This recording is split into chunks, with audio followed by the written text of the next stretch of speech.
మీరు కొత్తగా ఇల్లు లేదా ఫ్లాట్ కొంటున్నారా? అయితే ఈ విషయం మీకు తప్పక తెలియాలి. రేరా చట్టం అంటే chapter 2 section 4 clause 2 sub clause D ప్రకారం బిల్డర్ తన ప్రాజెక్టును రేరాలో రిజిస్టర్ చేసేటప్పుడు సంబంధిత అంటే కన్సర్న్ అధికారుల నుండి ఆమోదం పొందిన శాంక్షన్డ్ ప్లాన్, అనుమతి పొందిన ప్లాన్ అంటే లేఅవుట్ ప్లాన్ అంటాం కదా దాన్ని, మరియు ప్రాజెక్ట్ యొక్క పూర్తి స్పెసిఫికేషన్స్ అంటే ప్రాజెక్ట్లో ఏమొస్తుంది, ఎక్కడ ఏమొస్తుంది అనేది కదా వివరాలను బహిర్గతం తప్పకుండా చేయాలి.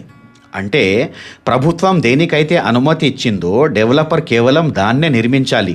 అంటే ఇతర ఫర్ ఎగ్జాంపుల్ ఒకవేళ బిల్డర్ మీకు ఒక ప్లాన్ చూపించి తీరా రిజిస్ట్రేషన్ చేసేటప్పుడు వేరే ప్లాన్ ఇస్తే అది లీగల్గా క్రిమినల్, చట్టారీత్యా అది నేరం. ఈ సెక్షన్ వినియోగదారుడికి ప్రాజెక్ట్ ఎలా ఉండబోతుందో ముందే తెలుసుకునే పూర్తి హక్కును కల్పిస్తుంది. కాబట్టి కొనే ముందు ప్లాన్ కాపీని ఖచ్చితంగా అడిగి తెలుసుకోండి.